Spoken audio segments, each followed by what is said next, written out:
Glória a Jesus, louvado seja o nome do Senhor. Nós estamos numa série de mensagens chamada Verdadeiramente Livres. Nós iniciamos essa série de mensagens falando sobre perdão. A Laine pregou sobre as estruturas de iniquidade. E eu tenho certeza que muitas pessoas já foram ministradas por essa série. E hoje nós vamos falar mais um pouquinho dela. O tema da mensagem de hoje é livre dos vícios. E é interessante porque é um negócio que às vezes incomoda muito que a gente fale, que a gente toque no assunto. Mas eu quero que você acompanhe muito profundamente, com muita atenção, a introdução dessa mensagem, essa primeira parte que eu vou explicar. Por quê? Porque eu vou explicar para você o conceito que vai fazer com que você, a partir de amanhã, consiga aplicar na tua vida o que vai ser pregado aqui. Entendeu ou não? Então, entenda essa base sólida da palavra de Deus para que seja aplicável para você, a partir de amanhã, a palavra. Amém? Quem quer ser verdadeiramente livre aí, dá um glória a Deus. Então, vem comigo. Eu gostaria de ler alguns textos. Você pode acompanhar pelo telão, porque são alguns versículos.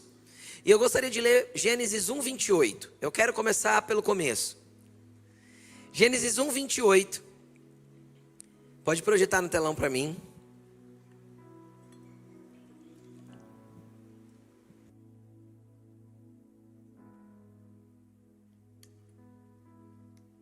Diz assim, ó.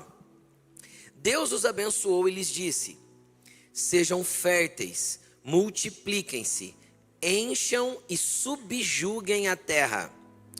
Dominem sobre os peixes do mar, sobre as aves do céu e sobre todos os animais que se movem pela terra. Querido, Deus criou o primeiro casal e deu uma ordem para eles. Junto com essa ordem, Deus deu uma autoridade para eles, um mandato para eles. Deus disse para eles que era para eles se multiplicarem, e isso eles fizeram. Tem bastante gente nessa igreja, tem bastante gente no mundo. Nós já somos quase 8 bilhões de pessoas, então isso aconteceu. Só que junto com isso, Deus deu uma ordem: dominem, governem. Em outras traduções vai estar: governem a terra. E é interessante que o homem não guardou esse aspecto do governo dentro do princípio que Deus gostaria que o homem tivesse guardado. Por quê? Porque o homem exerce governo sobre a terra? Sim, são os governantes da terra que governam a terra, sim ou não? Só que não era nesse aspecto de governança que Deus estava falando. Porque esse aspecto de governança, vamos ser sinceros, na maioria dos lugares é corrupto, injusto, em alguns lugares até maligno, sim ou não? As formas de governo são falhas. Muitas formas de governo são abusivas, outras são negligentes, outras são corruptas, outras... Em cada país do mundo nós vamos ter uma dificuldade dentro dessa esfera governamental. Então é óbvio que quando Deus falou sobre governar, Deus não necessariamente estava falando sobre política.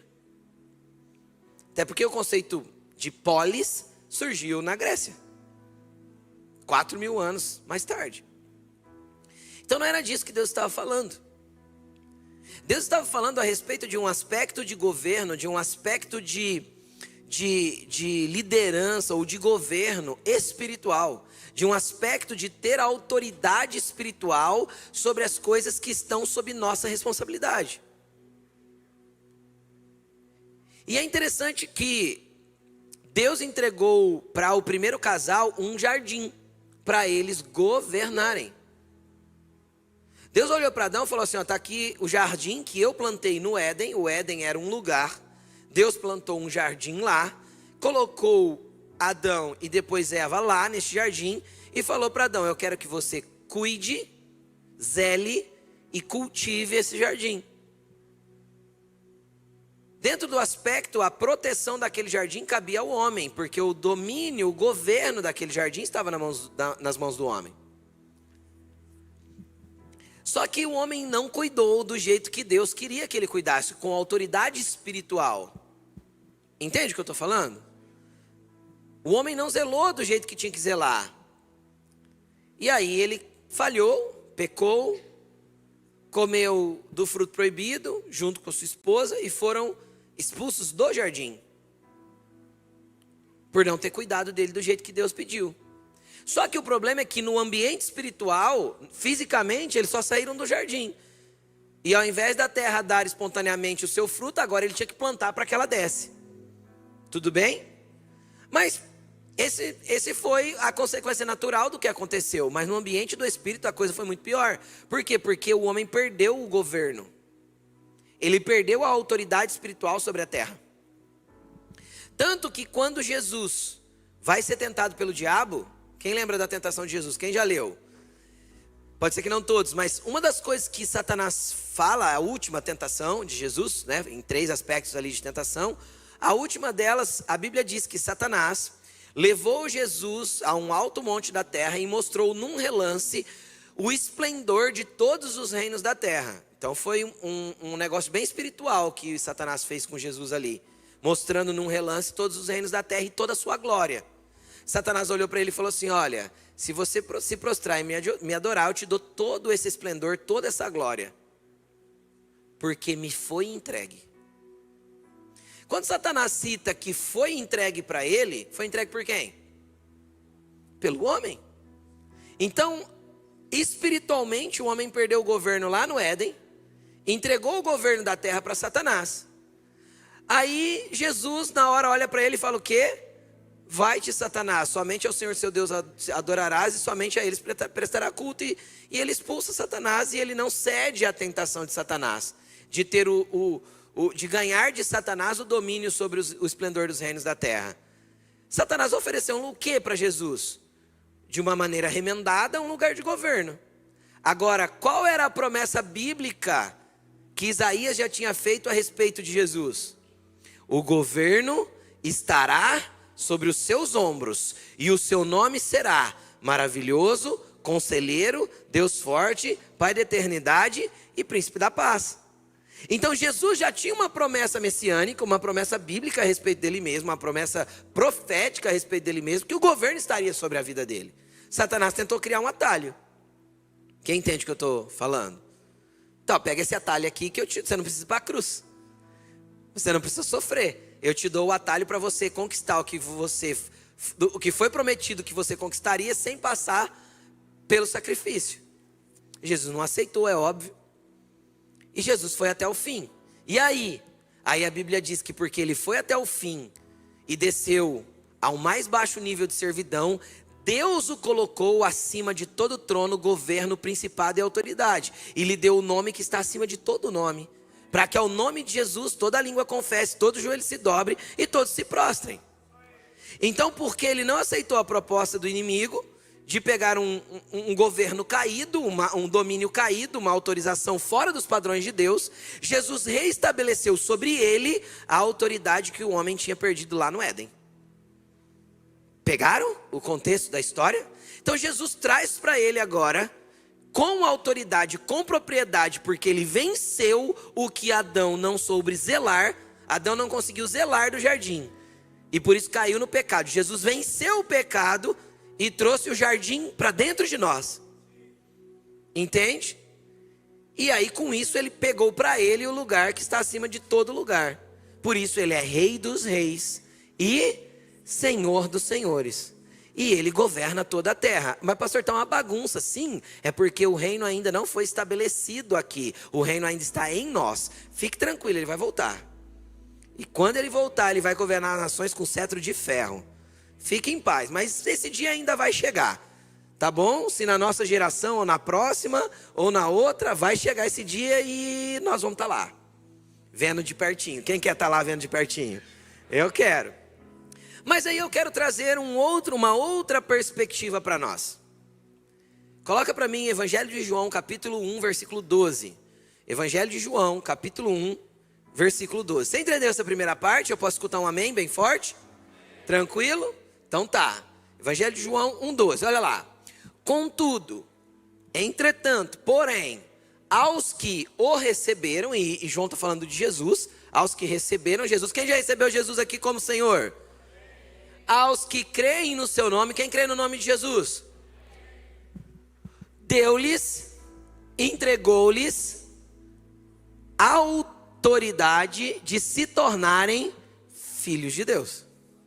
Então veja bem o que Jesus estava fazendo. Ele tomou a força das mãos de Satanás, o poder, o domínio e o governo de tudo. E aí ele não ficou para ele sozinho. Ele falou assim: eu vou atrair para o Pai uma multidão de filhos. E eu vou dividir essa autoridade com eles. A autoridade que me foi dada, eu compartilho com os filhos do Pai.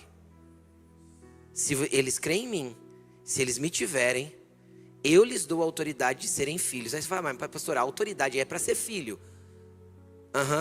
Aí tem dois tipos de filhos, segundo a Bíblia. Tem o filho, a palavra grega para criancinhas é a palavra teknon, que significa um filho imaturo, uma criancinha. E a Bíblia diz que quando nós somos criancinhas, nós estamos nas mãos de tutores, até que nós possamos acessar a herança. Então, quando você recebe a Cristo, você se torna um teknon, mesmo que você seja velho. Porque vai demorar um pouquinho para você amadurecer, para saber lidar com a autoridade espiritual. Mas isso vai chegar lá. Quem compreende o que eu estou falando? Você vai amadurecendo e vai começando a entender os ambientes de autoridade que Deus já te deu. E você vai galgando esses ambientes de autoridade, porque você vai compreendendo o lugar que você tem no reino espiritual. A autoridade que você tem, o governo que você tem sobre certas coisas, que já não precisam mais dominar você, mas que você as domina. E existe a palavra para filhos, que as duas para nós está traduzido como filhos. Teknon em alguns textos está traduzido como criancinhas ou filhinhos. Mas a maioria dos textos está traduzido filhos. E tem uma outra palavra que para nós também é traduzida como filhos, que é a palavra ruios, que já significa filho maduro, o filho que é maior de idade, que tinha direito a acessar a herança. Então o que o Senhor quer nos fazer? Ruios de Deus. Quem tem autoridade? Os filhos que amadurecem na presença de Deus e sabem usar essa autoridade sem usurpar dos lugares de autoridade que eles conquistaram, sem exercer essa autoridade sobre pessoas, porque essa autoridade não foi nos dada para ser exercida sobre pessoas, mas sobre ambientes espirituais. Vamos ler Mateus 20, do 25 ao 28 para finalizar o entendimento, tudo bem? Vocês pegaram a introdução aqui da mensagem? Então vamos lá. Mateus capítulo 20, versículo 25. Olha lá. Jesus os chamou e disse: vocês não sabem que os governantes das nações as dominam? E as pessoas importantes exercem autoridade sobre elas? Não será assim entre vocês. Ao contrário, quem quiser tornar-se importante entre vocês deverá ser servo. E quem quiser ser o primeiro, deverá ser servo dos demais. Então o que Jesus está falando? Sabe aquele modelo de liderança, de governo, de autoridade que o mundo ensina? Que é a autoridade imposta, muitas vezes massacrante, que pisa nas pessoas, que é arrogante, que usurpa, que rouba, que corrompe. Não será assim entre vocês. Entre vocês não. Eu posso até te dar um lugar assim entre os homens. E Deus pode dar. Daniel teve um lugar de autoridade na Babilônia, um lugar de governo na Babilônia. Davi teve em Israel, Salomão teve em Israel. Então Deus pode dar um lugar de governo entre os homens, uma posição assim? Pode, desde que você saiba que está lá para servir a todos. Porque quanto mais nós aprendemos a servir, mais Deus vai nos dar autoridade espiritual. Por quê? Porque a gente entra lá não para governar sobre pessoas, mas para governar sobre o ambiente. Então uma vez que a gente governou sobre o ambiente, as pessoas se sujeitam voluntariamente. Eu quero cooperar com o que você está fazendo. E se a gente começa a entender o que é autoridade espiritual, quem acha maravilhoso quando Jesus estava no barco e tinha uma tempestade, e ele olhou para a tempestade e falou assim: tempestade, pare. Aí os discípulos olharam e falaram assim: quem é este que até o mar e o vento lhe obedecem? Este é um filho. A natureza sabe quem é o seu Criador. Uma vez que ela olha para um filho que é a cara do seu pai, ela olha para o filho reconhecendo o pai. Então ela respeita a autoridade do filho por quem o pai é. Então a autoridade de ser filho é que a natureza sabe quem você é. O mundo espiritual sabe quem você é. O diabo sabe quem você é e te teme. Ai, pastor, eu tenho tanto medo desses negócios espirituais, desses demônios. Ele tem medo de nós. Porque a Bíblia diz que as portas do inferno não prevalecem contra a igreja. Porta não é um lugar de ataque, é um lugar de defesa. É a gente que vai até a porta do inferno, derruba ela e entra. A igreja não entende o nível de autoridade e poder que tem. Porque não entende que é filho. Sabe por que o inferno me respeita, te respeita? Sabe por que a natureza me respeita, te respeita? Sabe por que esses tipos de ordem nós podemos dar e muitas vezes a natureza obedece se houver propósito? É claro, em Jesus havia propósito.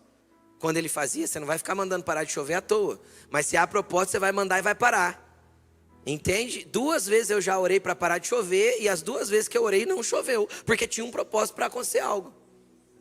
E já teve vezes que eu orei e mandei parar de chover e tinha algo para acontecer e não parou de chover. Então tá tudo bem. Certo? Mas foi incrível quando parou. Uma vez a gente estava fazendo um trabalho, você lembra, nega? Trabalho evangelístico numa cidade aqui perto. Janeiro, gente. Janeiro não chove, né? Janeiro derrama. E começou a chover. E relâmpago para todos os lados. Não era uma chuva que vinha de um lado. Todos os lados da onde a gente estava tinha relâmpago. Onde a gente estava tinha um guarda-chuva, não chovia. Terminamos, a hora que o prefeito da cidade chegou no evento, ele olhou para mim e falou assim, não choveu aqui. Eu falei, não choveu. Como não choveu? Não, eu falei, a gente orou para não chover. Não é possível, está caindo um dilúvio do outro lado da cidade. Mas do outro lado da cidade, eu estou falando de uma cidadezinha. Era a linha do trem que separava um lado do outro da cidade. De um lado da linha do trem estava caindo um dilúvio. Do outro estava seco, onde a gente estava. Foi o tempo da gente terminar de lonar os equipamentos para vir embora. Quem terminou de amarrar a corda tomou chuva. Foi assim. Saímos de lá debaixo de tempestade. Mas enquanto a gente estava lá fazendo o trabalho, não choveu. Mas por quê? Porque a gente orou. Na hora de montar a gente ficou assim, meu Deus, e agora? Tá vindo muita água, tá chovendo demais. Aí alguém me lembrou que eu era filho. Tinha um amigo com a gente e falou assim, ou a gente crê no Deus que a gente está servindo aqui e o que a gente está fazendo aqui, ou a gente vai deixar a chuva parar. Eu falei, é verdade, então a chuva não vai parar. A gente levantamos a mão para o céu e não choveu. Então isso acontece? Acontece. Quando tem propósito acontece. Mas por quê? Porque a natureza precisa reconhecer em nós que é um filho dando ordem para ela. Ela precisa olhar para mim e ver o Pai. Agora eu faço a pergunta para você. Qual que é o nível de visibilidade ou de representação que você tem do Deus que você serve, do Pai que você diz ter? Quando as pessoas olham para você, o quanto você se parece com esse Pai? Lógico que elas podem ter uma visão distorcida a respeito de Deus e por isso ter uma visão distorcida a respeito de você. Mas dentro da tua certeza, o quanto você transmite o Pai que você serve? Para que Ele possa delegar a autoridade para você. Para que essa autoridade, esse governo, esse domínio esteja sobre a sua vida. Para que você literalmente governe no ambiente espiritual. Lá em casa, vira e mexe, uma noite ou outra, a gente tem algumas noites meio tumultuadas. Normal na vida de quem mexe com o mundo espiritual. A gente nem se incomoda com isso. Não se incomoda mais. Já se incomodou. Fui conversar com outros pastores que estão em lugares de autoridade mais alto do que eu. Ele falou assim, você acostuma, isso é assim mesmo. Eu falei, então tá bom, se é assim, bora. Então estou no caminho certo. E aí, né? O que a gente faz? Ora. É orar e acabar. Entende? É orar e a gente dormir o resto da noite em paz. Por quê? Porque a autoridade é nossa. Nós precisamos aprender a governar no ambiente do Espírito. Só que deixa eu te abrir um parêntese, é onde eu quero entrar na mensagem. Pastor, o que tem a ver livre do vício, com governo, com autoridade? Não tem nada a ver, tem tudo a ver. Porque ninguém pode governar em ambientes espirituais se não exercer primeiro autogoverno. Ninguém governa outra coisa ou tem autoridade sobre outra coisa se não consegue ter o mínimo de autoridade sobre si próprio. Se os teus desejos, as suas vontades, os seus vícios te controlam e te dominam, você não é um governante, você é um governado. Você não é um dominante, você é um dominado.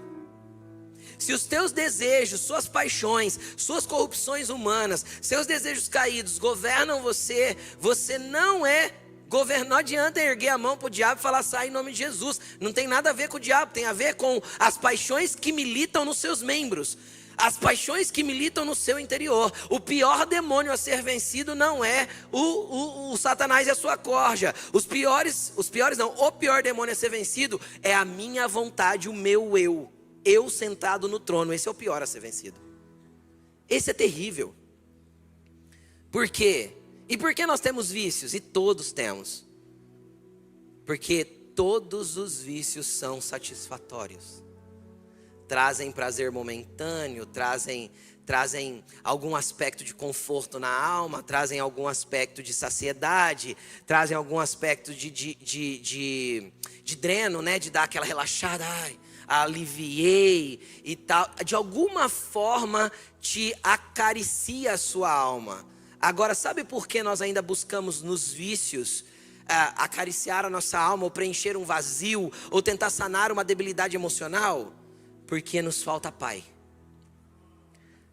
Há buracos aqui dentro que nós não deixamos Deus preencher ainda. Então nós ficamos enchendo de todos os nossos vícios para que nós de alguma forma possamos nos sentir aliviados. Todo tipo de guerra que milita dentro de você ainda é ausência de Deus. Em áreas da sua vida que você não abriu, em quartinhos sujos que você não mostrou, em coisinhas velhas que você não entregou, em rancores que você guardou, em mágoas que você acumulou. E aí você vai tendo espaço para que esses vícios vão dominando a tua vida, vão entrando em você.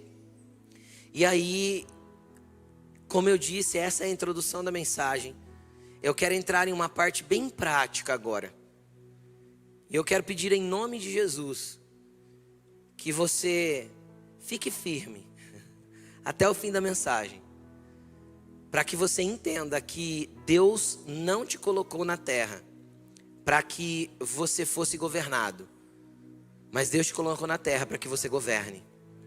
E eu quero ler mais 2 textos com você. Mateus capítulo 16, antes da gente entrar propriamente nos detalhes. Mateus 16, 24. Mateus 16, 24 e 25. Então Jesus disse aos seus discípulos: quem é discípulo de Jesus aqui diz amém. Se alguém quiser me seguir, ouvir após mim, negue-se a si mesmo, negue-se a si mesmo. Quer ser um seguidor de Jesus de verdade? Um dos mandamentos é: eu tenho que aprender a negar a mim mesmo. Por quê? Porque muitas vezes a minha vontade está completamente em desacordo com a vontade de Deus. Isso é autogoverno. Isso é exercer autoridade primeiro sobre si próprio, para depois ter autoridade sobre todas as coisas que Deus delegou sob nossa autoridade, debaixo da nossa autoridade. Tome a sua cruz e siga-me. 25. Pois quem quiser salvar a sua vida, a perderá. Mas quem perder a própria vida por minha causa, a encontrará. Então quem encontrar a vida de verdade, perde a sua. Perde os seus desejos, perde as suas vontades, perde. Entrega para Jesus. Perde para Ele. Quem perde para Jesus ganha. Quem perde para si próprio, perde de todo jeito. Entende? Quem perde para Jesus está no ganho, está no lucro. Quem perde para si próprio está perdendo mesmo. E aí eu quero ler 1 Coríntios 10, 23. 10, 23. Para que você entenda mais um conceito aqui. Tudo é permitido. Você sabe o que é a palavra tudo em grego? Tudo. É aquilo que não é faltando alguma coisa, é tudo. Entendeu? É fácil, né? O que você pode fazer sendo evangélico? Tudo. Tudo.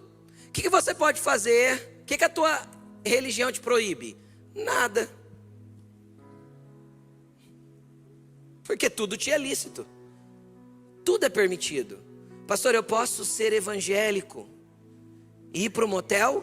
Claro, com quantas amantes você quiser. Eu só não te garanto que você vai para a eternidade com Jesus, mas na igreja você pode vir.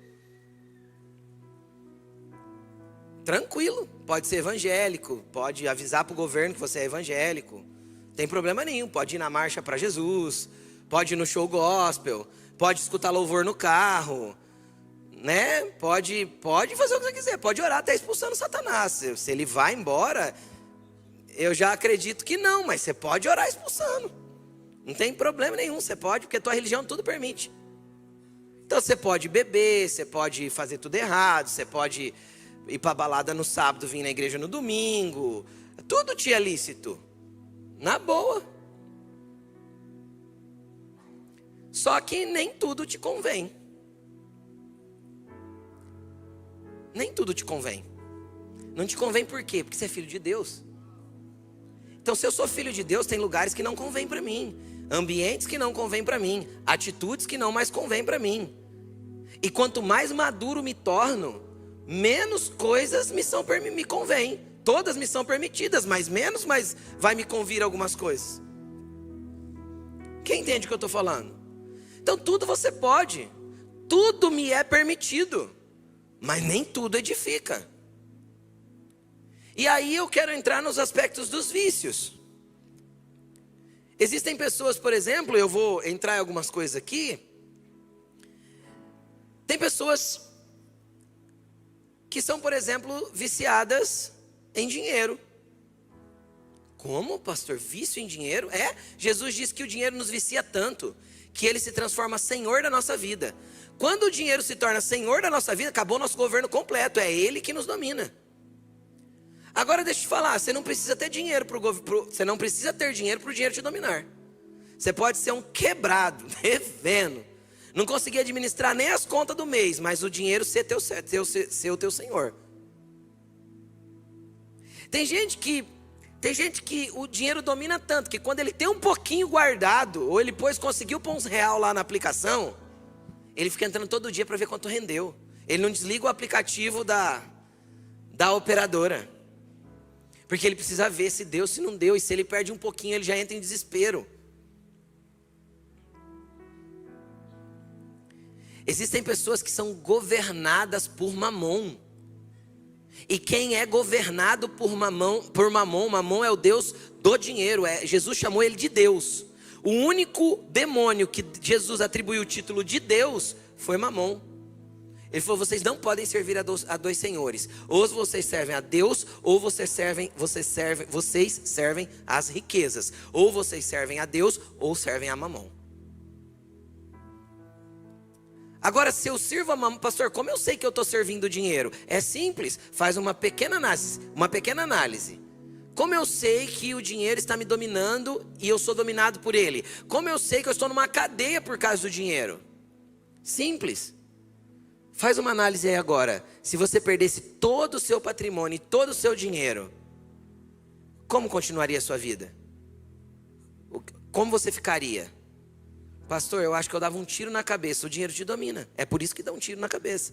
Porque a vida é governada pelo dinheiro. Tirou o dinheiro, acabou a vida.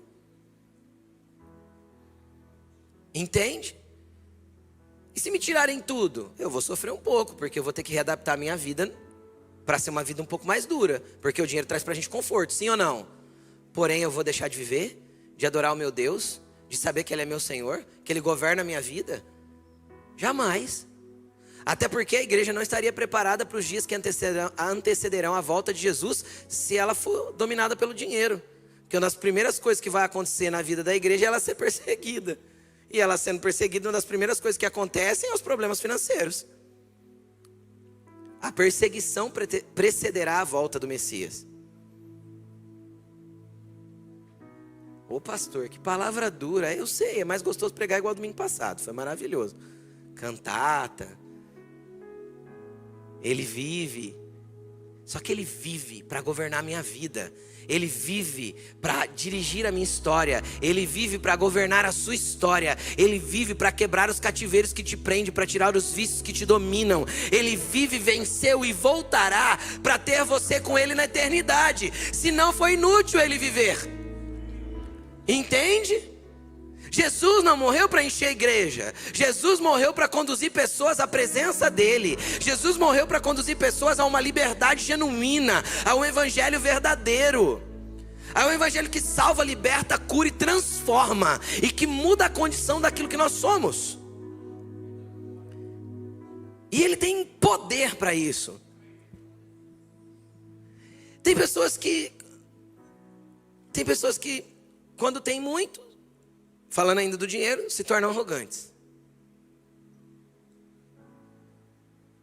soberbas, orgulhosas. Aí Deus quer, aí você entra numa outra prisão, que é a prisão do orgulho, da soberba, da arrogância, é uma outra cadeia. Você já não é verdadeiramente livre. Aí Deus permite que você perca tudo. Para quê? Ai, é o Satanás, em nome de Jesus, sai agora todo espírito de miséria, repreende, unge a casa, unge o dinheiro que ganha, unge a conta bancária, unge o cartão, ora, faz campanha espiritual. Não adianta, porque o problema está aqui, ó. Deus rejeitou Caim e a sua oferta, lembra? Tem a ver com que Deus tem que mexer dentro de nós. Existem coisas que Deus está permitindo que é para tratar o serzinho, é para tirar cadeias da gente, porque às vezes a gente está ali aprisionado e não percebe. E existem pessoas que estão no oposto, uma cadeia de dívidas, de problemas financeiros, e está completamente preso, completamente enroscado, mas não perde o amor pelo status, pela aparência, tenta se manter numa zona né? Vocês entendem o que eu estou falando. Não dá conta de pagar o financiamento do carro, mas está andando com o carrão, porque precisa mostrar para os outros que está bem. E aí dá desculpas plausíveis. Não é o meu negócio, porque se eu não tiver um carro bom para chegar no negócio que eu faço, mas o negócio não vai manter nem o carro. É uns negócios que não faz sentido. Que sabe o que é isso? Isso é cadeia te dominando.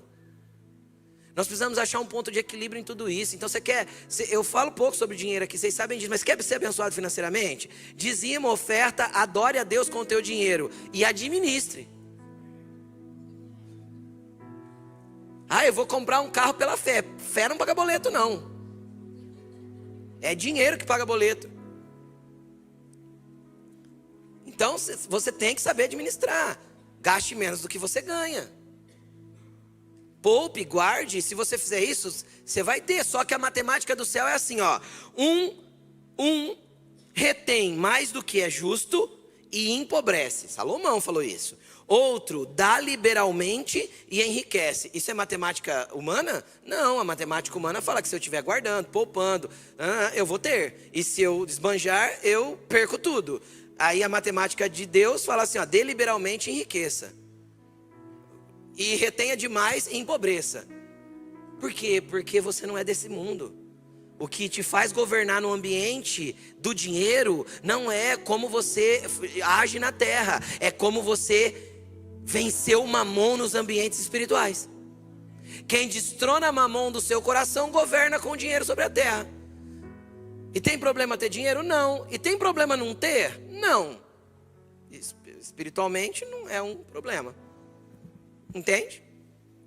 E se eu tiver? Tem problema, pastor? Não tem, querido. Só que você precisa ser um canal, precisa passar por você. Abençoar pessoas, abençoar vidas, abençoar ministérios, abençoar missionários, abençoar a obra de Deus. Você precisa ser um canal. Você não é uma represa de dinheiro, você é um rio. E você já percebeu como funciona um rio? Ele nasce um brotinho de água assim, não é? Quem já foi numa nascente? É um negocinho. Cara, você vai 15 quilômetros para baixo, 20, 30 quilômetros. É um negócio enorme. Você fala, não é possível. Está saindo tão pouca água lá em cima, como tem tanta água aqui embaixo? Porque é um rio. Se ele corre, ele aumenta. Se ele flui, ele prospera. E se eu ponho uma represa no rio e travo? Ele só acumula. E você já percebeu que a água parada só serve para feder? Então, financeiramente, você precisa ser um rio. O equilíbrio é, saiba aquilo que é pão. O apóstolo Paulo disse assim, ó, 2 Coríntios capítulo 9.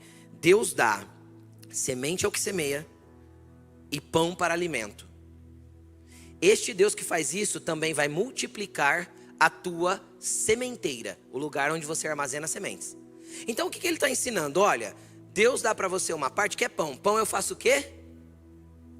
Alguém já plantou um pão na terra e brotou uma arvinha de pão? Não. Porque pão você semeia, pão você... Então Deus dá pão ao que come. Quem come aqui diz amém. Então Deus dá pão. E Deus dá o que para quem semeia? Semente. Então para aquilo que você ganha, parte é pão, parte é semente. Se eu como a semente, eu vou matar a próxima colheita. Só que se eu tento semear o pão, eu vou ter fome. Ou seja, vai faltar para alguma coisa. Então isso é a gestão equilibrada que Deus quer que você faça. O que daquilo que Deus tem te dado é pão, o que daquilo que Deus tem te dado é semente. O que é semente, se ficar com você, vai morrer. O que é semente, se ficar com você, morre na tua mão. Semente é para ser plantada. É para ser semeada, é para ser entregue, é para virar adoração. Quando nós fazemos isso, a Bíblia diz que Deus aumenta a nossa sementeira. Ele vai aumentar a nossa capacidade de semear. E automaticamente, nosso pão também é aumentado, sim ou não? Então, o que o dinheiro traz, gente? Conforto, sim ou não? Maravilha, é bom ter? Você pode desfrutar disso? Ai, pastor, sabe, Deus tem me dado. Eu já conversei com pessoas assim, Deus tem me dado uma prosperidade financeira maravilhosa e tal. Pastor, eu me sinto tão mal. Já falei mesmo com um irmão que falou isso para mim. Eu me sinto mal, pastor. Outro dia eu fui comendo num restaurante, a conta ficou cara, porque tem restaurante que a gente vai que fica caro mesmo. Tem ou não tem? Tem restaurante que a gente sabe que vai chegar lá e vai deixar uma bala lá, né? Para poder ter um jantar. Legal. Eu depois fiquei me sentindo mal, porque eu deveria ter pego esse dinheiro e ajudado alguém. Eu olhei para ele e falei, querido, deixa eu te fazer algumas perguntas. Você tem ajudado a obra de Deus? Sim. Você é dizimista? Ele falou, claro, pastor. Você tem ajudado algum missionário? Você tem investido em alguma coisa que está avançando, algum projeto social? Pastor, todo o tempo. Eu amo projeto social, ajudo tudo que eu posso. Falei, filho, desfruta do que Deus tem te dado. Você é um rio, deixa correr. Deixa correr. Salomão morava onde? Numa casinha igual do resto do povo ou ele tinha um palácio? Ele podia ter, ele era milionário.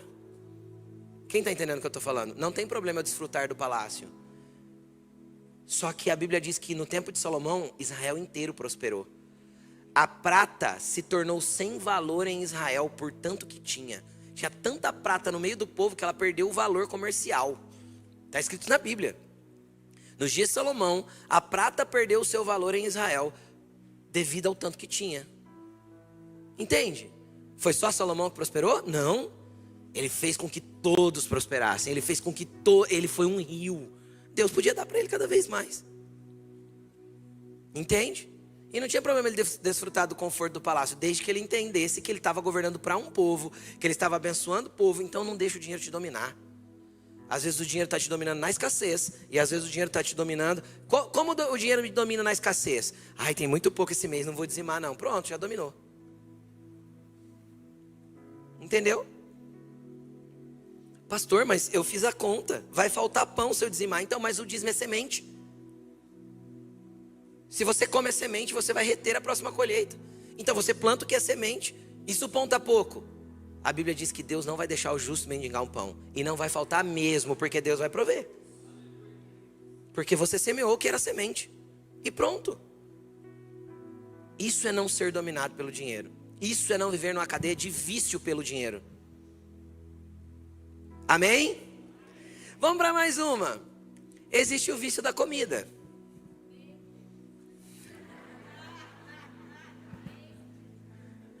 Existe o vício da comida. Quem já ouviu o ditado? Crente não bebe mais do demônio. Esse ditado foi criado no inferno. Foi, claro que foi criado no inferno. Meu querido, deixa eu te explicar uma coisa.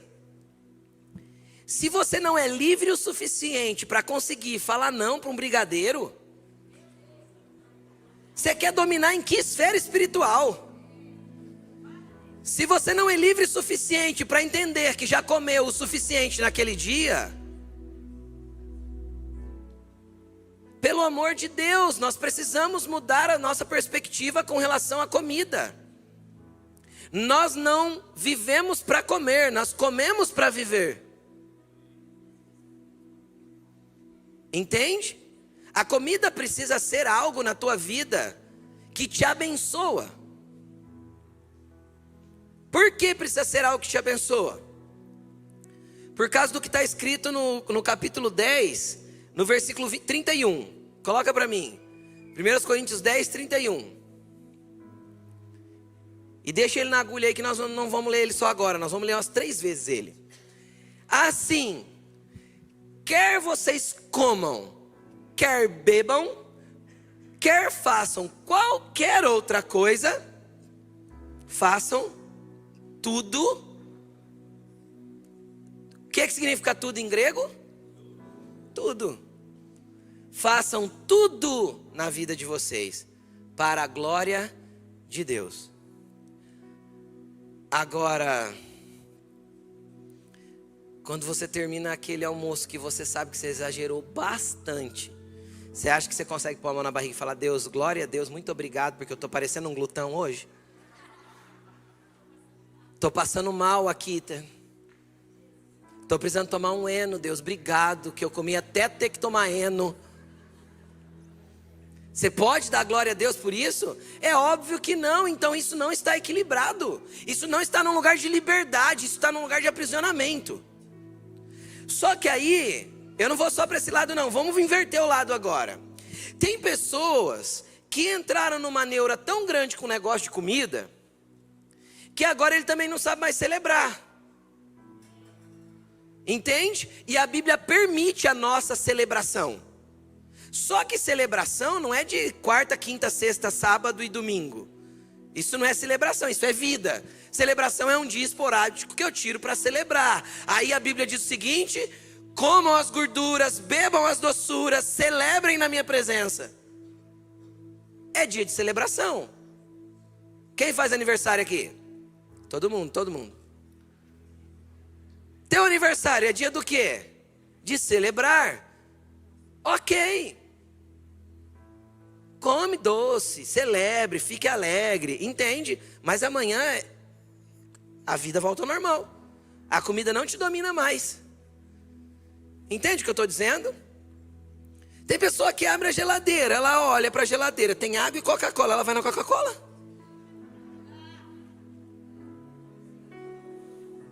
Tem pessoa que acorda de manhã, abre a geladeira para pegar, sei lá, a manteiga. Aí ela olha, tem Coca-Cola, não vou tomar café hoje não.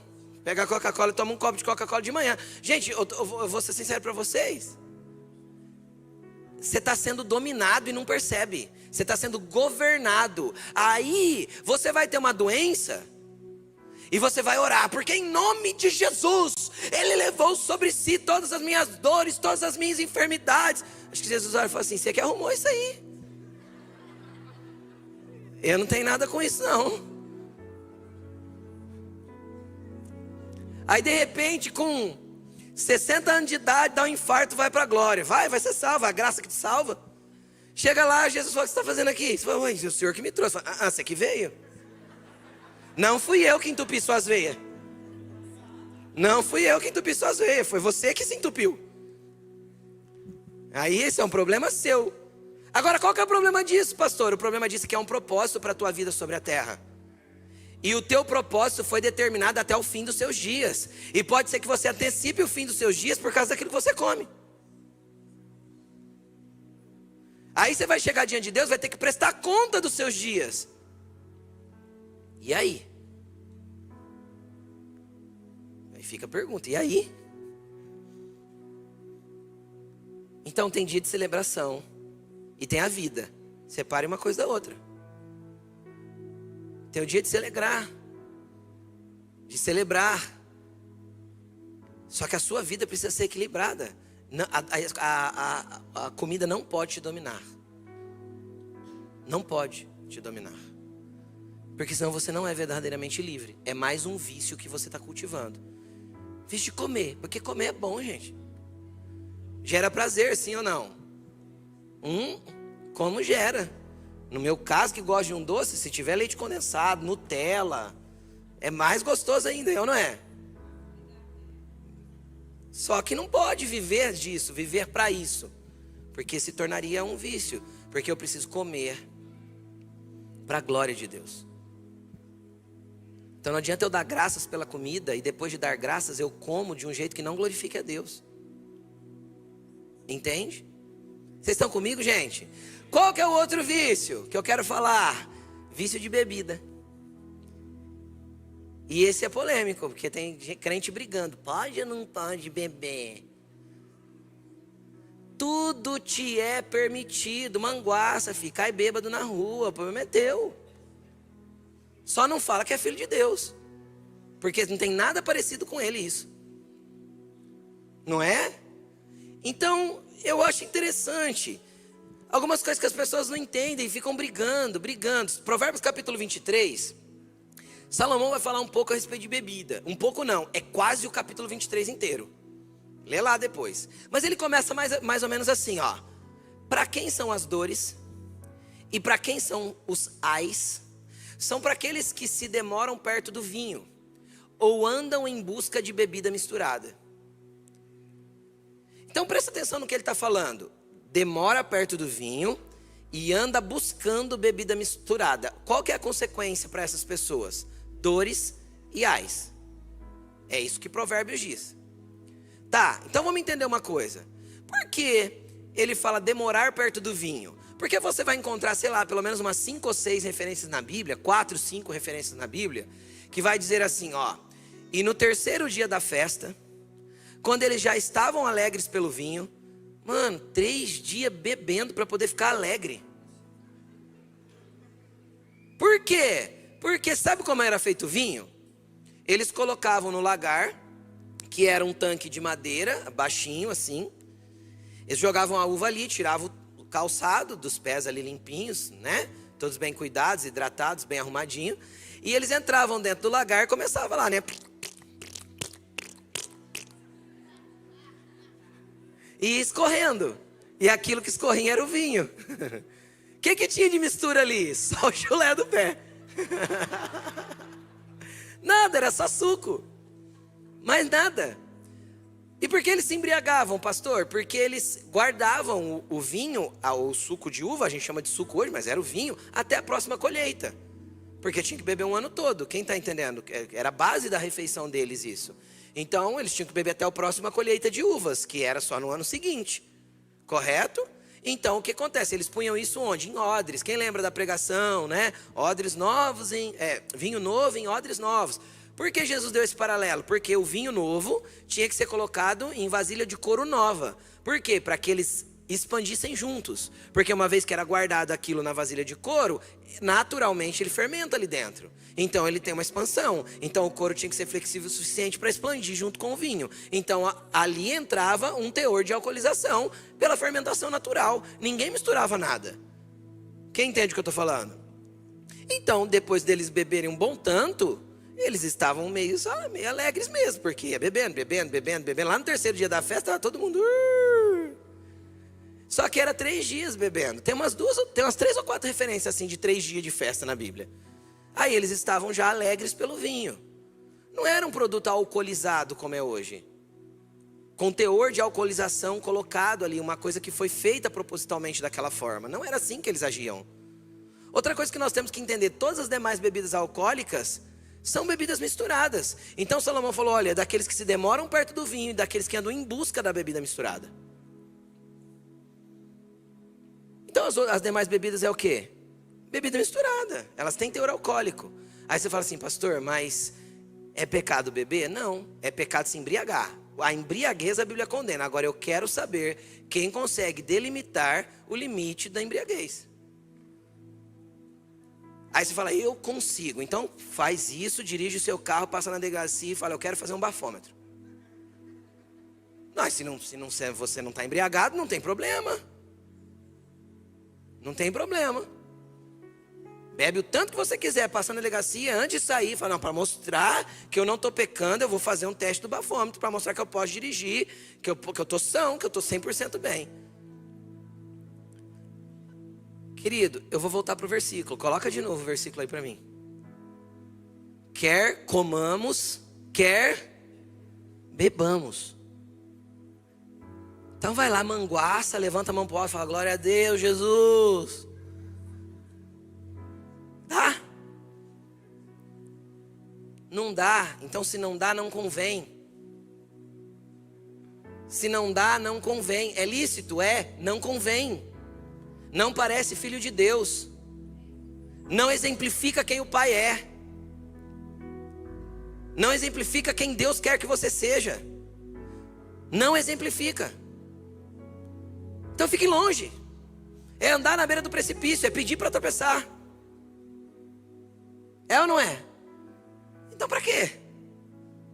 Ah, é porque se eu não bebo, parece que a festa não tem graça. Porque está te faltando Deus. Porque a minha vida é alegre porque Deus está nela. Porque eu vou para uma festa celebrar com as pessoas que eu amo, eu não preciso de bebida. Por que eu não preciso de bebida? Porque eu amo as pessoas que estão ali. Não importa o que tenha sobre a mesa, importa quem está naquele lugar. Essa é a essência do que é ser filho de Deus. Eu me importo com pessoas, eu celebro por pessoas. Não tem a ver com o que está em cima da mesa. Tem gente que é tão cativo em bebida que se ele fica sabendo que no casamento do sobrinho não tem bebida, ele não vai no casamento do sobrinho. Ele não ama o sobrinho, ele ama a cachaça. Muito mais a cachaça.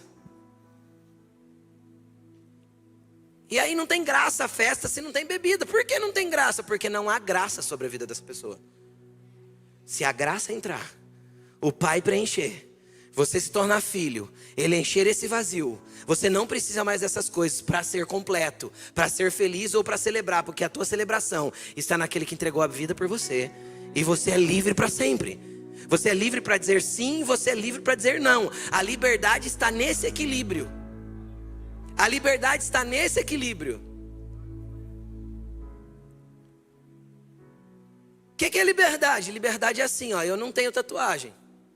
A Laine tem, o Vitor tem, eu não tenho. Eles são livres para falar que querem, eu sou livre para falar que não quero. Isso é liberdade. É simples assim. E tem gente que fica brigando com essas coisas. Só entre num lugar de liberdade, conhece teu pai, conheça o teu pai, seja cheio dele, represente ele. Viva da forma que ele quer que você viva. O que mais tem de vício? Tem o vício das compras, né? A mulher está de DPM, vai fazer compra. Está ansiosa, vai fazer compra. Vai compra. Compre.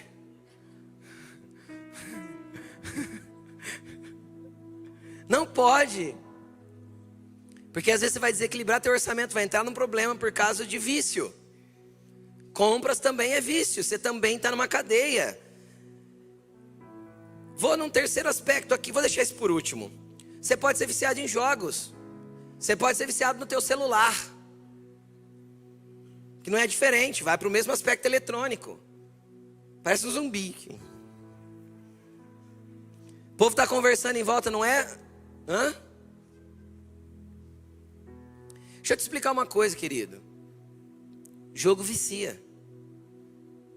Jogo de internet, jogo de videogame, jogo de computador, jogo de celular. Isso é viciante. Ah, eu não sou viciado, eu paro quando eu quiser. Então queira! E pare, porque está atrapalhando tua família, está incomodando tua esposa, está dando mau exemplo para os teus filhos, não está se parecendo com Deus, não está glorificando a Deus. Então se é quando você quer que você para agora.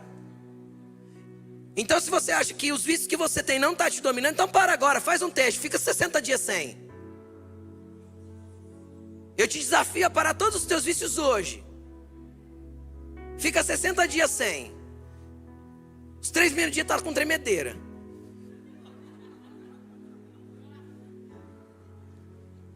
A gente só não é preso naquilo que a gente consegue dominar. Eu já confessei aqui isso, gosto bastante de doce. A Laine sabe, vira e mexe o ranco total. Por quê? Porque não vai me dominar. Quando eu vejo que eu estou passando do limite, está começando a ficar ruim, a gordura está acumulando, a balança me mostra que está errado, eu corto, porque não pode ter domínio sobre a minha vida. Quem entende o que eu estou falando? Precisa ser assim em tudo. E às vezes está viciado em tudo você está viciado. Não sai do celular, não sai da rede social. Tem gente que tinha que sair do Instagram. Tem gente que usa o Instagram, tem gente que é viciada em fofoca. E aí usa o quê? Usa o History para saber da vida de todo mundo. Não vê intuitivamente conforme vai passando, vai pesquisando as pessoas que quer saber o que ela fez. Deixa eu ver onde fulano foi esse final de semana. E o Betrano. Nossa, você viu? Fulano estava com ciclano. É fofoqueiro viciado em fofoca e fica tentando controlar a vida dos outros pelo que elas postam. Meu Deus, você não é livre. Se a vida das pessoas te importa tanto assim, que tinha que ser para salvá-las. Não para ficar observando elas e falando mal delas. Ai, você viu, menina, que cabelo horroroso. Nossa, aí pagou cara ainda lá naquele salão, ó. Isso não é liberdade. Fofoca é maligno. Derrete o coração das pessoas, provoca contenda entre irmãos. Deus odeia a fofoca. Então às vezes é uma área de vício para você. Às vezes se você não está no Instagram, está no joguinho do celular. Ah não, pastor, é só um joguinho para eu me entreter. Abaixa 3 aplicativos da Bíblia, vai ler teu plano de leitura para se entreter, lindo. Sai do joguinho.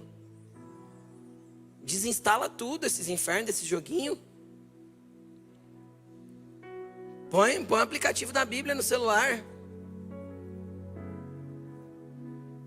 Ah, pastor, é muito difícil. Não é não. Quando eu vejo que eu estou ficando muito no Instagram, sabe o que eu faço? Desinstalo. Eu já desinstalei meu Instagram no meu celular umas 20 mil vezes. Eu vejo que eu estou perdendo muito tempo, eu vou lá e desinstalo. Já deixo 5, 6 dias, 8 dias sem. Aí eu vou, ponho de novo. Para dar uma equilibrada. Não pode me dominar. Senão eu não sou livre, eu não exerço autoridade. No mundo do Espírito eu sou um cativo em alguma área. E você é verdadeiramente livre porque Jesus te libertou. Vamos lá. No lugar dos jogos pode ser as séries. Tem gente que está viciada em dorama. Ah, eu não sou viciado. Tira, em nome de Jesus. Para de assistir um tempo. Dá uma desintoxicada, depois você volta. Não é pecado, não estou colocando como pecado. O problema é o tempo que você perde. Ai, pastor, eu assisto dorama. Eu nunca assisti um dorama, então eu não sei quanto tempo tem um episódio. Depende da série, muda o tempo, né? Quanto tempo tem um episódio de dorama? 1 hora e pouco. Faz o seguinte, faz um pacto com Deus. Assim, Deus, para cada tempo que eu gastar com dorama, eu vou gastar com a tua palavra. Então, se eu não li a Bíblia, eu não posso assistir dorama. Pronto, tudo bem se assistir dorama. Para não te prender, para não te cativar. Tudo aquilo que te cativa, te domina, te põe em cativeiro. Entendeu? Daqui a pouco tá indo pro... Eu só vejo isso de meme de internet, tá? Tá indo com o guarda-chuva pra rua, colocar em... né? Quem entendeu é porque viu o meme. Quem não entendeu... Colocar o guarda-chuvinha para tentar ganhar umas... Pensou, Samara, chega o cara, coloca o guarda-chuva em cima de você? Ah. Eita, Jeová! Ai, vamos continuar, volta para cá. Mas a gente precisa ser livre dessas coisas todas. Você precisa ser livre dessas coisas todas. Você pode usufruir, porque tudo te é lícito, e tem muita coisa que não é pecado, mas te coloca em lugar de aprisionamento. E uma vez que você entrou em lugar de aprisionamento, ela te tirou a autoridade espiritual, porque te dominou. Uma vez que você foi dominado, você perdeu a autoridade espiritual. Por quê? Volta o versículo de 1 Coríntios, não esse que a gente leu por último, o 23. Deixa eu explicar uma coisa para você antes de entrar no último tema. Tudo é permitido, mas nem tudo convém. Tudo é permitido, mas mas nem tudo edifica. Peraí, deixa eu achar. Será que... Põe o próximo, não é o próximo. Não, volta. Tem uma versão que vai dizer assim, que tudo é permitido, mas eu não vou deixar que nada me domine. Tudo me é permitido, mas eu não vou deixar que nada me domine. Essa palavra dominar no grego é a palavra exousia, mais ou menos assim, que é uma palavra derivada daquela mesma autoridade que Jesus deu para nós por ser filho dele, que é exorcia. Então Paulo está falando assim, ó, sabe o domínio que Jesus te deu sobre todas as coisas por ser filho? Se alguma coisa te dominar, você está perdendo aquele mesmo domínio que você ganhou no mundo espiritual. Então por isso você tem que ser livre. Então eu só posso servir a todos se eu sou livre de todos. Eu só posso servir a todos se eu sou livre da opinião dos outros. Eu só posso servir a todos se eu sou completamente livre de todos. Então eu posso descer em qualquer lugar, amarrar o cadarço de qualquer pessoa, limpar o pé de qualquer um, lavar o pé de qualquer um, servir em qualquer esfera. Eu sou livre. Por que eu sou livre? Eu sou livre para servir a todos, justamente porque nada me domina, não tem cadeias que me prendem. Para a gente encerrar, existe uma última área de cativeiro que ela é muito, muito séria, que é as áreas dos cativeiros sexuais. Existem cativeiros sexuais terríveis que as pessoas carregam. E por que elas carregam? Porque ela é uma área dificílima de ser confessada. A pessoa tem vergonha de expor o nível de cativeiro que carrega. E aí ela carrega um cativeiro. Se tudo que eu fizer, quer comamos, quer façamos, quer comamos, quer bebamos, ou qualquer coisa que façamos para a glória de Deus, eu gostaria de saber se você consegue acabar de assistir um vídeo pornográfico, se masturbar e dar glória a Deus. E falar que é para a glória dele. Eu queria saber se você consegue terminar de praticar um sexo ilícito com uma pessoa que você não deveria estar, ou não deveria estar praticando aquilo lá, e terminar ali na cama mesmo, falar assim, Jesus, glória ao Senhor, isso aqui é para a tua glória. Com teu esposo você pode, com a tua esposa você pode fazer isso. Então o único ambiente que isso é lícito e glorifica a Deus é dentro da aliança do casamento. Fora dele, você está levantando um altar para demônios da imoralidade sexual. E qual que é o problema dos vícios sexuais? O problema dos vícios sexuais é que isso é estudo científico. Vicia mais do que crack. As conexões neurais que vai criando em você, e o nível de endorfina e a outra substância que eu esqueci o nome, que vai liberando no teu cérebro e vai criando conexões neurais e vai trabalhando com as áreas de vício da tua vida, é pior do que um vício de crack.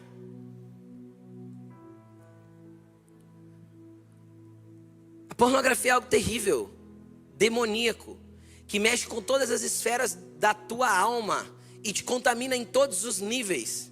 O apóstolo Paulo diz assim, ó, todo pecado é fora do corpo, mas quem peca sexualmente peca contra o seu próprio corpo. Então todo pecado é daqui para fora, o único que é daqui para dentro é o sexual.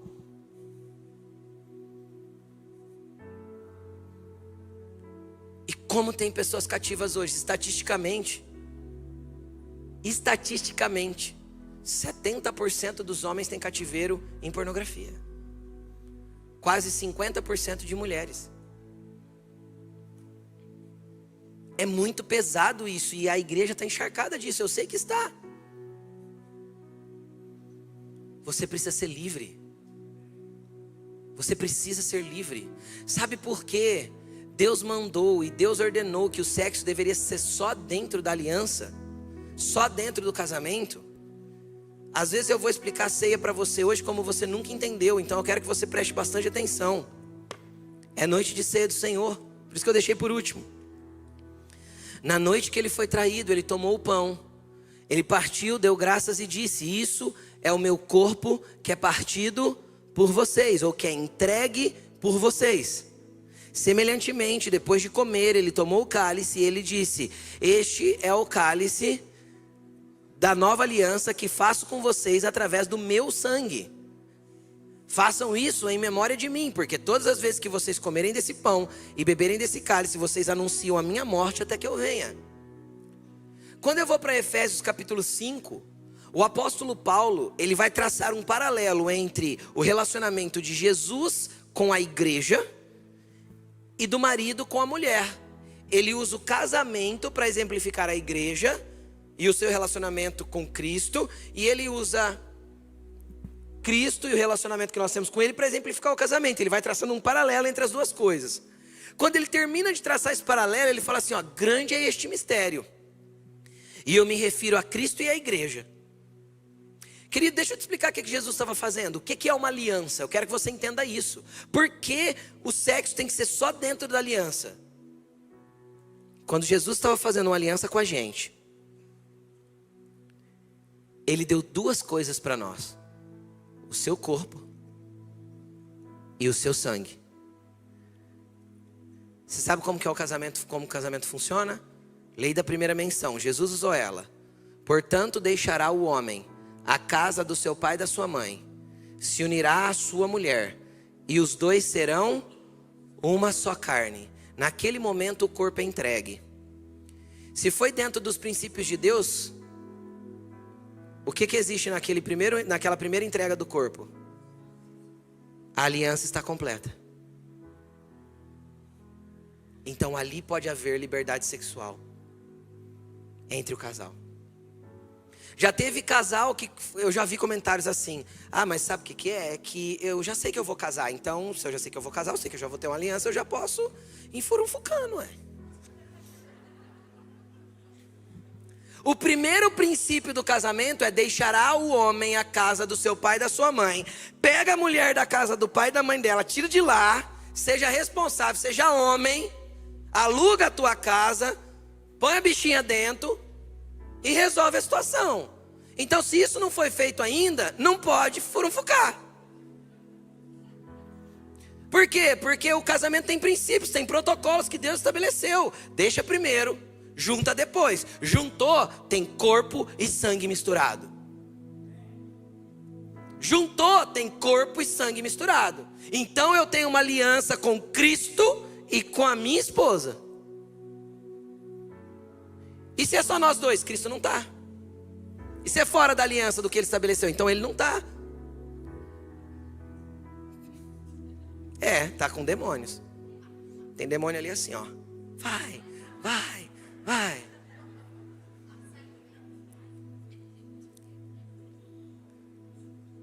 Seria cômico se não fosse trágico. Para os nossos dias de liberdade sexual extrema, seria cômico se não fosse trágico. Agora, qual que é o problema de tudo isso? O problema é que cada vez que eu misturo o meu corpo e o meu sangue com outra pessoa, eu tenho uma conexão espiritual. Então, com cada pessoa que você se deitou, você fez uma aliança de sangue. Então você recebeu algumas coisas. Você recebeu traços daquela pessoa, e legalidade você deu para todos os demônios que estavam nela ser partilhados com você. É isso que foi feito cada vez que você se deitou com uma pessoa fora de uma aliança. Aí a gente entende porque a promiscuidade sexual nunca reduz, sempre aumenta. Ninguém volta na sua promiscuidade sexual a não ser quando é liberto por Cristo. Do contrário, ela só fica pior. Aquilo que antes ela achava horrível, agora ela está praticando. E ela vai entrando para lugares cada vez piores e cada vez mais horrorosa. Aí de repente, mas a pessoa era hétero, agora virou bi. Tipo assim, como? Porque foi pegando de demônios que deitou com um, deitou com outro, e aquele outro já tinha deitado com a pessoa do mesmo sexo, e aí ele pega aquele desejo, e aí vai misturando. Então, quanto mais liberdade sexual uma geração tem, mais promíscua ela é, e mais fácil de ser dominada, porque ela já é dominada na esfera sexual. Então, que autoridade espiritual ela tem? Nenhuma. Nenhuma. Eu sei que é um assunto chato, mas é evangelho verdadeiro. Jesus falou sobre imoralidade sexual. E infelizmente eu prefiro que você fique chateado comigo, mas que você chegue na eternidade com Jesus. Porque eu não quero pregar uma palestra motivacional para você sair daqui amanhã ungindo o teu negócio, levantando tua mão e dizendo que você vai vencer, sendo que você é um cativo, você não tem autoridade nenhuma para declarar a vitória sobre a tua vida. Eu quero você livre, liberto. Eu quero que você chegue diante do trono confiadamente. Confiadamente. Ontem a Silmara comentou algo na pregação dos casais que eu achei muito interessante. Tem hora que a gente não tem paz, porque na verdade a gente não está em paz com Deus. Então se você não tem paz com Deus, você quer paz em outras esferas da tua vida, você quer paz no teu casamento, você está lá vendo pornografia todo dia e quer sexo bom com a tua esposa, você me desculpa, não vai ter paz, querido, não vai rolar. Satanás vai te roubar tudo aquilo que ele te deu na pornografia, que ele não dá nada de graça. Quem dá pela graça, de graça é o nosso Deus. Satanás não, Satanás é tudo na base da negociação. Te dou prazer agora para te roubar depois. Te dou saúde agora para te roubar depois. Te dou alegria agora para te roubar depois. Fique tranquilo. Negociação com Satanás você nunca ganha. É igualzinho um cassino. Você nunca vai sair bem. É igualzinho os joguinhos de internet lá, que te dão um pouquinho de dinheiro para você acreditar que você vai ganhar.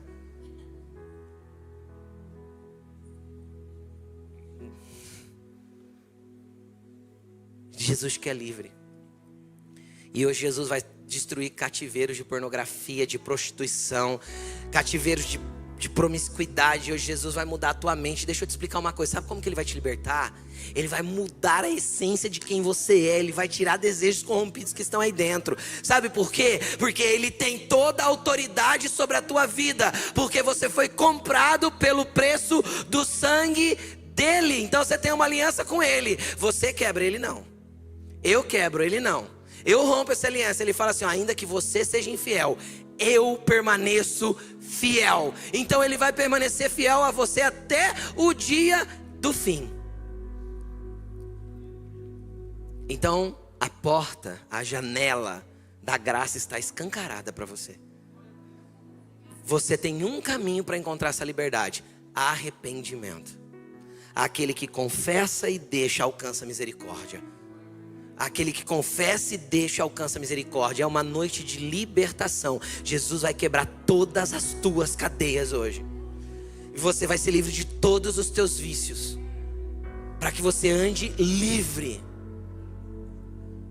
Pastor, sabe, tem coisa que eu não consigo. Eu estou num grupo, sai do grupo. Eu não. Joga o teu celular na parede, quebra, bate o martelo, destrói, fica sem. Compra um Nokia, que só tem as teclas de número, mas seja livre.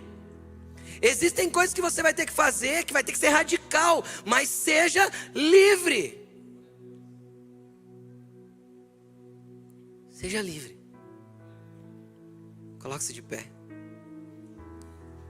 Verdadeiramente livres, porque se o Filho vos libertar, verdadeiramente sereis livres. Sabe quem liberta? O mesmo Filho que conquistou a tua autoridade, que retomou da mão de Satanás. Então você está cativo nesse lugar porque você ainda não entendeu o que é filho. Receba o Pai nessa noite e seja livre, porque se o Filho vos libertar, verdadeiramente você será livre. Agora o que você tem que fazer? Comece a expor para Jesus as suas cadeias. Comece a expor as suas áreas de vícios e cativeiros. Comece a falar aí para ele: Jesus, eu sou pior do que eu pensava. Todos nós somos piores do que nós pensamos. Jesus quer te ver liberto por completo, querido. Jesus quer tirar todo aspecto de imoralidade, todo aspecto de torpeza, todo aspecto de erro sobre a tua vida. Jesus quer te fazer completamente liberto. Mas para isso você tem que expor para ele: Jesus, esse aqui sou eu. E vamos ser sinceros, Jesus, eu gosto desse vício. Porque se você não gostasse, você não era viciado. Eu gosto, eu tenho prazer, mas eu sei que o meu prazer, Jesus, está em desacordo com o teu prazer em mim. Então eu não quero. Então eu prefiro escolher o Senhor. Então eu prefiro mudar de vida. Então eu prefiro ser transformado. Então eu prefiro me posicionar. Hoje Jesus está aqui para te libertar. te libertar das cadeias de dor, de escravidão, de angústia, as cadeias da depressão que te levam para um lugar de buscar coisas que não são Ele, as cadeias da ansiedade que te levam para buscar coisas que não são Jesus. Jesus está aqui nessa noite para te libertar, e eu não tenho dúvida disso.